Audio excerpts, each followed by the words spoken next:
The sun hung low over the blistering savanna, casting molten streaks across the grasslands. A young female gazelle, no older than 2 years, staggered across the cracked earth. Blood matted her right flank, trailing down her leg like war paint. Behind her, the cheetah approached, silent, sleek, merciless. Her breathing was shallow, a sharp rasp escaping with every faltering step. The wind carried no sound but the rhythm of death. The cheetah's eyes locked on her spine, its paws soundless on the dry soil. A final burst of speed launched the predator forward. Suddenly, a deafening crack. Gunshot? Branch snap. Halted everything. The gazelle collapsed in fear. A figure emerged from the brush, tall, sunburnt, rifle slung across his back, eyes wide with urgency. The moment held its breath. The hunter's gaze locked not on the gazelle, but on the cheetah. Something else stirred behind those predator eyes. Something unnatural. The gazelle tried to rise, but her legs buckled under her. Her breaths came in short, high-pitched gasps. Blood smeared the earth beneath her. The cheetah snarled, its patience thinning, ready to strike again. The rescuer stepped forward, lifting one hand slowly, voice steady but low. "Easy now," he said to no one and everyone. His boots crunched against the dirt as he advanced. The cheetah didn't retreat. It crouched lower, flexing its claws, its golden eyes locked on his. The air thickened. "This isn't your fight," the man murmured. But there was something strange. The cheetah didn't just look hungry. It looked haunted, as if it too were hunted. A tremor passed through the ground, light but real. The man turned his head just slightly. He wasn't alone. The standoff stretched on, a perfect triangle of predator, prey, and protector. Dust swirled like smoke across the savanna floor. The rescuer kept his hands visible, never reaching for the weapon on his back. His voice cracked through the dry silence. "I'm not here to hurt you, any of you." The cheetah growled low, its tail whipping in irritation. The gazelle whimpered, her eyes fluttering. The rescuer took another step.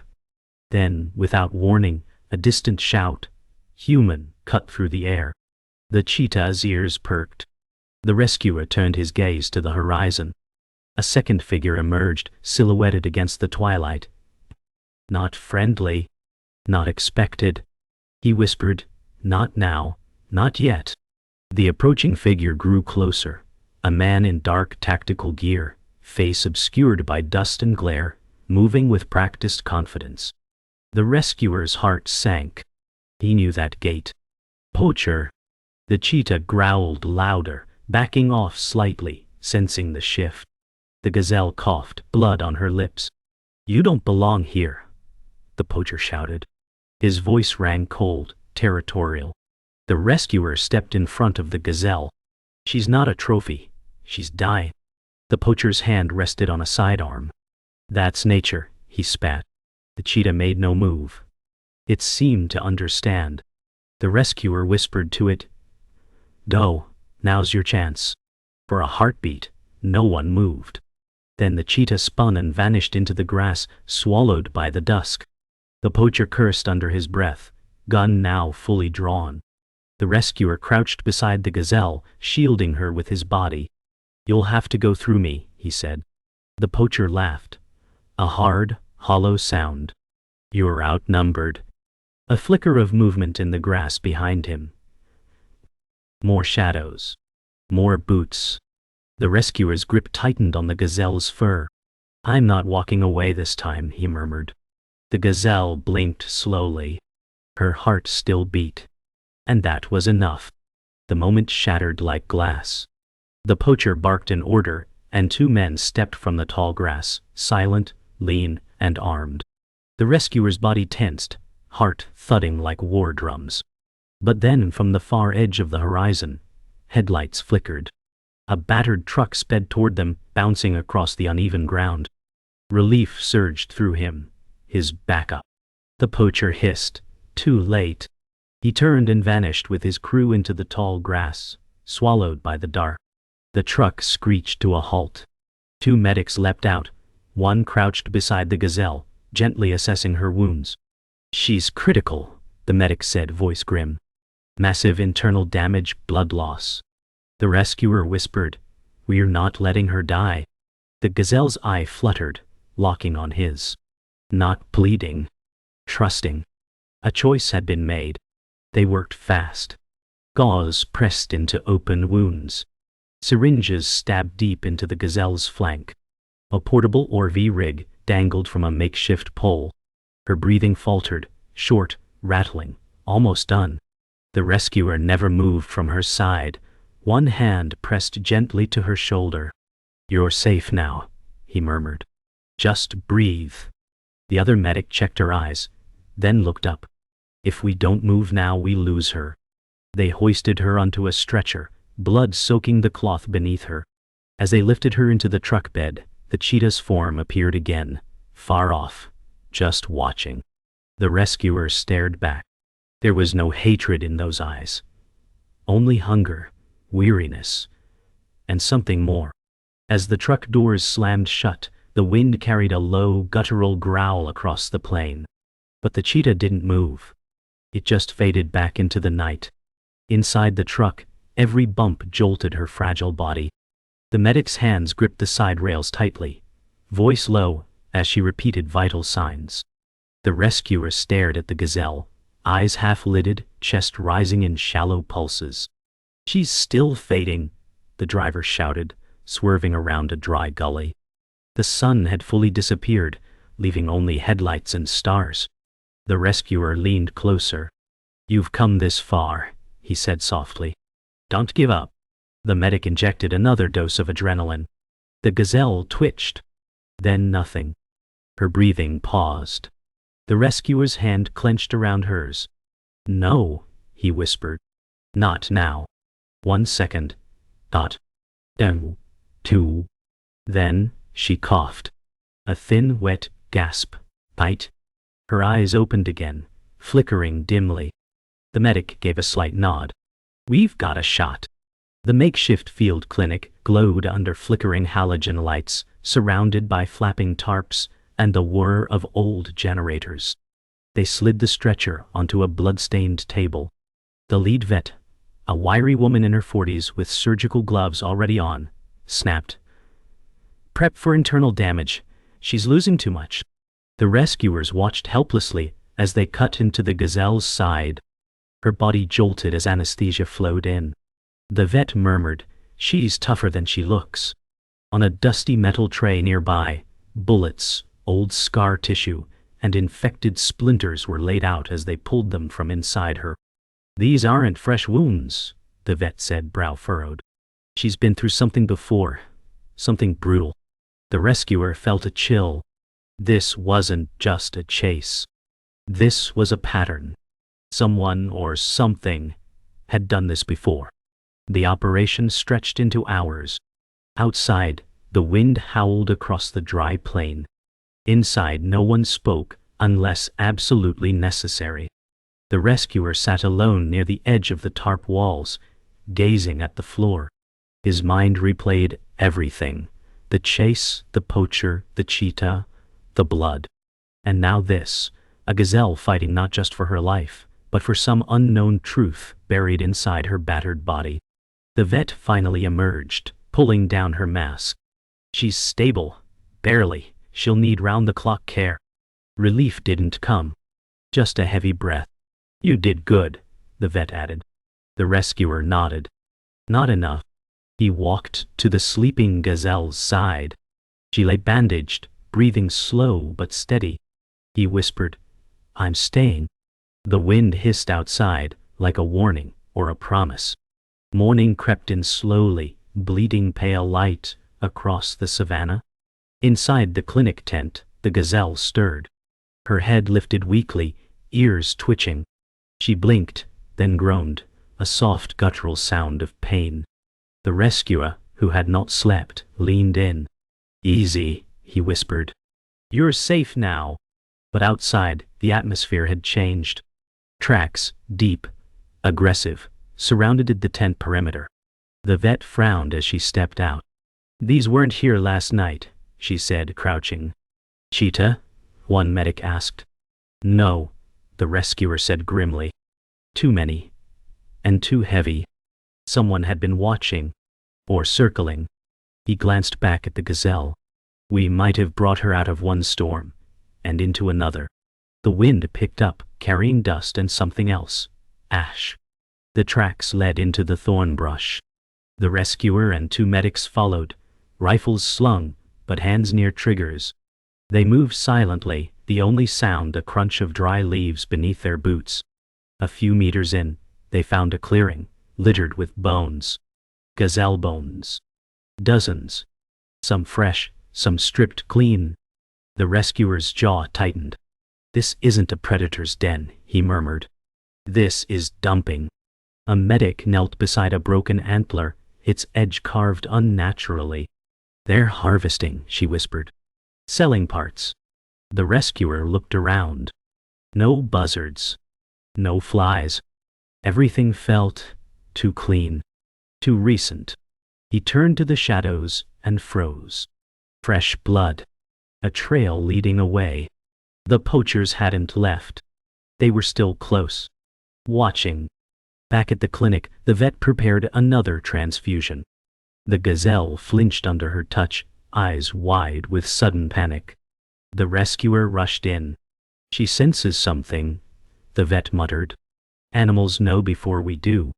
The wind tore at the tent flaps now. One ripped free, snapping violently. A distant engine rumbled. Not approaching, circling. They're not done, the rescuer said. He turned to the vet. Pack her up. We're moving. She's not stable enough, she warned. Then we make her stable, he snapped. Because if we don't, they'll finish what they started. Outside, figures flickered through the brush, just out of reach. The storm wasn't coming. It was already here. They moved quickly. The gazelle, wrapped in thick blankets, was loaded into the truck with careful hands. The vet stayed by her side, monitoring vitals. The rescuer stood atop the cab, scanning with binoculars. Across the horizon, movement. Not cheetahs. Not poachers. Both. He saw the spotted hide of the cheetah slinking between the brush, and moments later, a rifle barrel gleaming behind it. They're driving it toward us, he said. Using it. A twisted tactic. He climbed down. We take the back route. Through the dry wash. The driver hesitated. That's flash flood country. No rain this season, the rescuer snapped. Yet, as the truck rumbled forward, the gazelle's eyes fluttered open. Her breathing deepened. She knew. The hunt wasn't over. The truck roared through the dry wash, tires skidding on loose gravel. Thunder echoed. Distant, not from clouds, but from gunfire. A shot cracked the rear mirror. The vet ducked instinctively. Faster, she shouted. The rescuer leaned out the passenger window, firing a warning shot into the air. They're hurting us, he yelled. A glint of metal ahead confirmed it. Another blockade. The driver veered left, the wheels barely gripping the sharp turn. The gazelle moaned faintly, her body jostling with each bounce. We can't outrun them forever. The driver growled. Then we don't, the rescuer muttered. We fight on our ground. He pointed to a ridge. There, we'll make our stand there. And beneath his voice, another sound. A low snarl. They weren't alone. The ridge was jagged and steep, a spine of broken stone rising from the earth like ancient bones. The truck skidded to a halt near the summit. From there, the whole valley lay exposed. The rescuer jumped out, scanning the ridges below. They'll come from the west, he said. The vet stayed with the gazelle, whispering gently as she monitored her pulse. The wind howled. Then, a growl. The cheetah stepped into view, not charging, just watching from 10 yards away. The rescuer raised his rifle slowly. But the cheetah didn't move. Behind it, rustling. Another figure stepped out. Poacher, yes, but not the one from before. This man was older, slower, with a wide scar across his face. He didn't carry a gun, just a long curved blade. The rescuer's heart clenched. Kiru, he muttered. The name tasted of old betrayals. Kiru stepped forward, the cheetah beside him like a trained shadow. His voice rasped like gravel. Still, trying to save the ones meant to die. The rescuer didn't lower his weapon. You trained that animal to hunt for you. Kiru shrugged. No, I freed it. Same way I freed you. The vet stared in disbelief. You know him. I was him, the rescuer said. Before I walked away. The cheetah circled slowly. The gazelle isn't just prey, Kiru continued. She's marked. That scar on her chest, it's ours. She escaped before the harvest. The vet gasped. You branded her? We refined her, Kiru said. Now she's bait. The rescuer's fingers tightened on the rifle. Not this time. Kiru smiled. You still think you're the hero, but this isn't a rescue. It's a return. The wind screamed across the ridge. The standoff teetered. Then Kiru tossed a small metal disc into the dirt. It clinked softly as it rolled to a stop. The rescuer's breath caught. It was a tag. Numbered. Burned. You wore one once, Kiru said, eyes hard. Don't pretend you forgot. The rescuer's voice cracked. We were promised protection, not this. You were promised purpose, Kiru spat. And you abandoned it. The vet picked up the tag, her hands trembling. They're marking animals, tracking them, experimenting.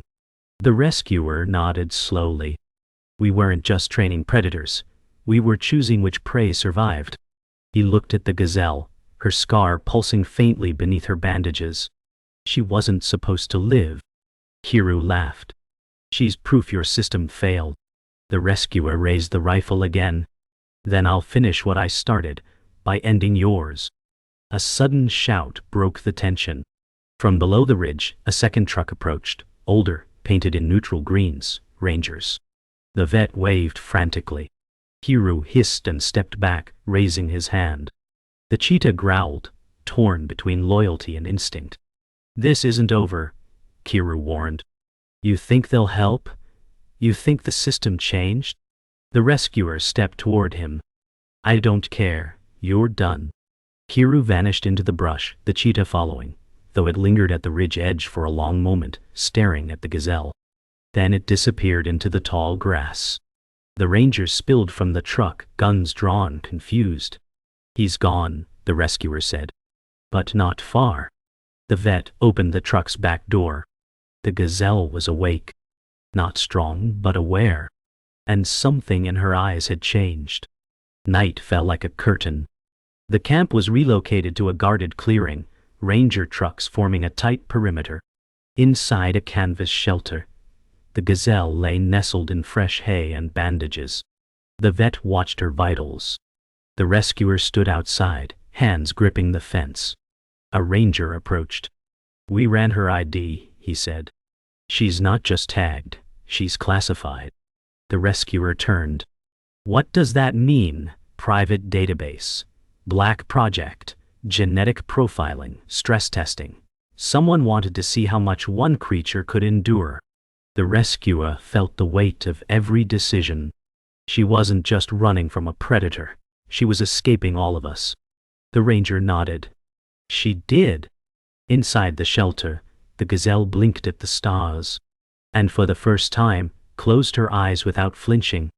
The camp was eerily silent, save for the faint rustle of the wind and the distant calls of wildlife. The gazelle, still weak, lay on the hay, her breathing slow but steady. The rescuer sat at the edge of the canvas shelter, staring into the night. The weight of everything, his past, the gazelle's suffering, the poachers, pressed heavily on his chest.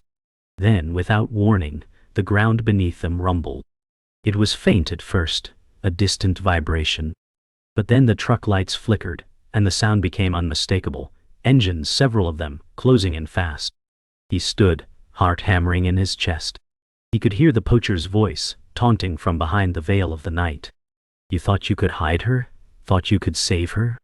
The rescuer's grip tightened on the rifle slung over his shoulder. You've underestimated us, he muttered. It's over. The first truck arrived like a predator in the night. The engine's roar tore through the silence. The rescuer signaled to the rangers. No time for hesitation. The gates of the camp creaked as the rangers moved into position, weapons raised. The poacher's truck slammed to a stop, and the familiar figure of Kiru emerged, flanked by armed men. His eyes locked onto the rescuer. "You'll regret this," Kiru sneered. The cheetah, though distant, was still close by, its body tense as it watched from the shadows. "Not as much as you will," the rescuer shot back. The poacher's men moved toward the shelter, but the rangers opened fire, a few rounds cutting the air. "You're outnumbered," Kiru said, his hand resting lightly on the cheetah's back.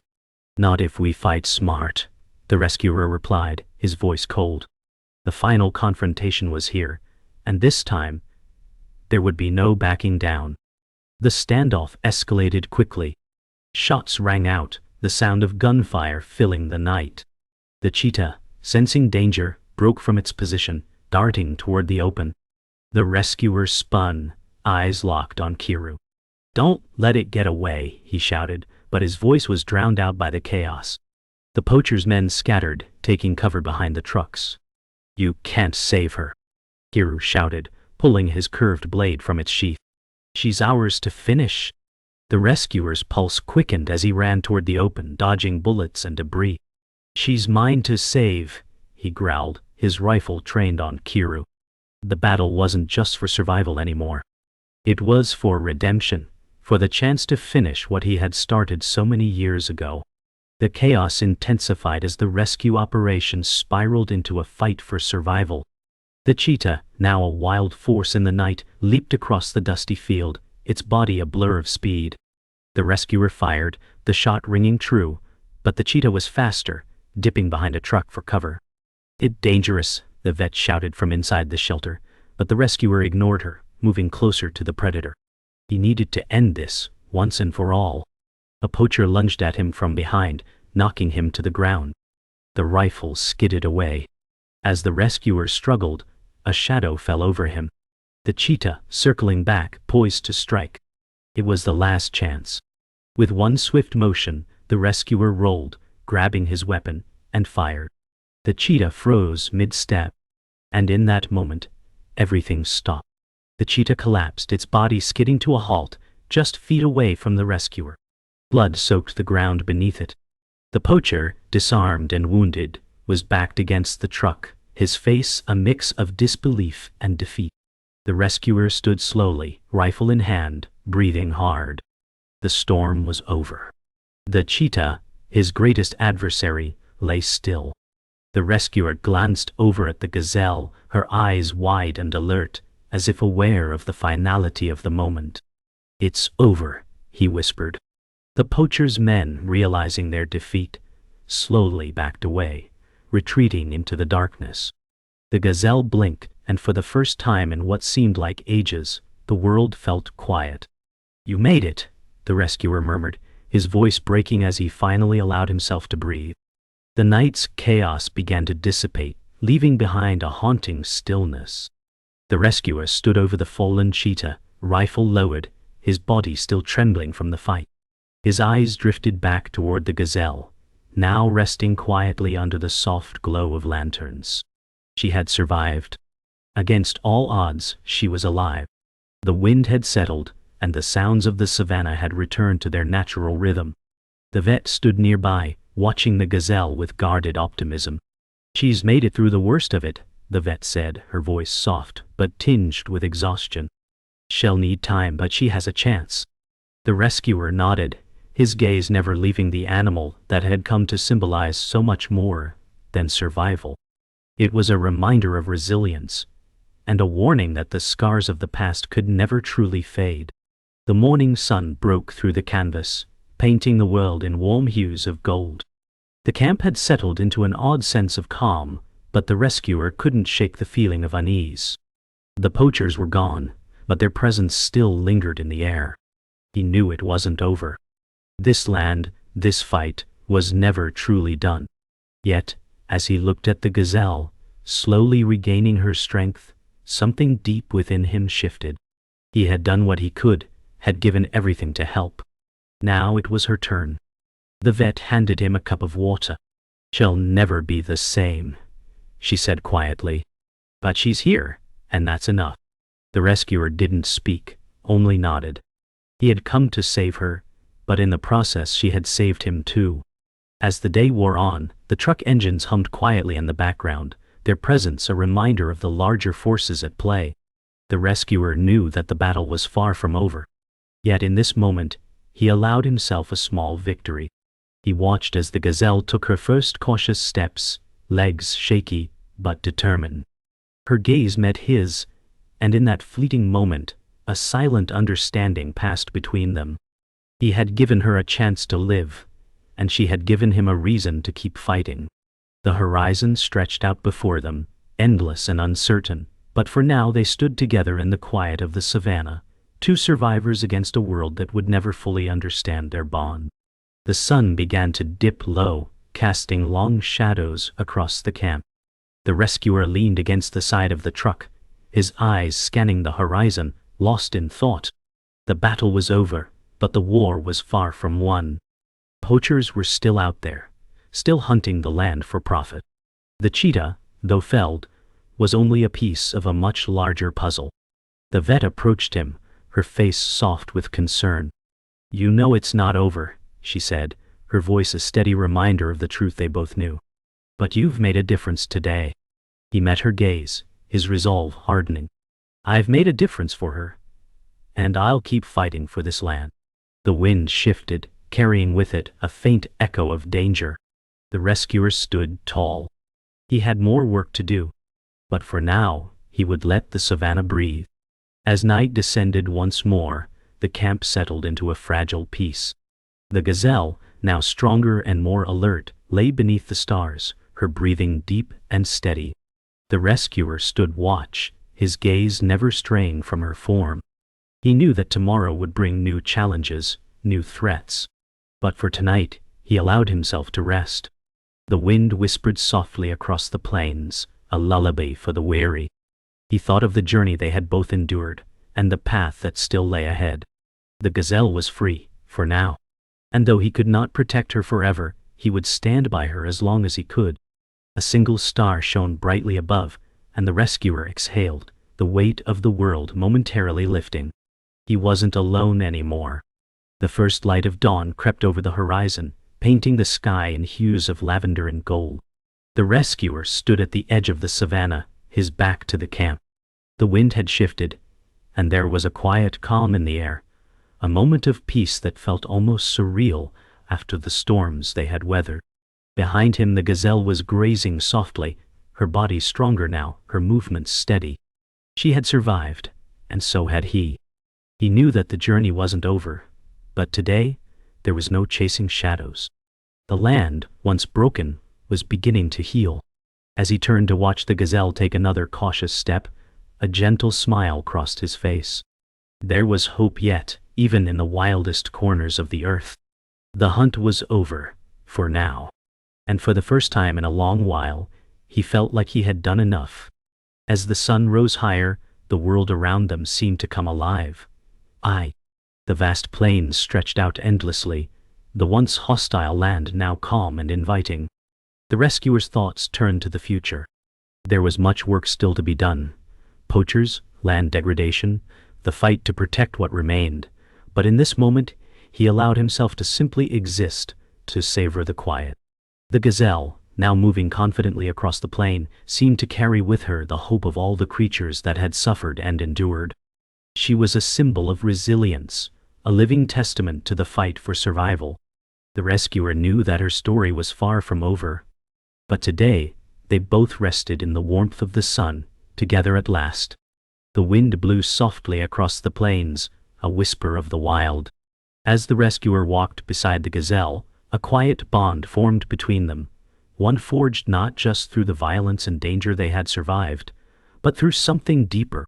There was no need for words. The silence between them spoke volumes. They both understood what it meant to fight, to survive, and to protect what mattered most. The gazelle paused for a moment, looking back at the rescuer, as if acknowledging their shared journey.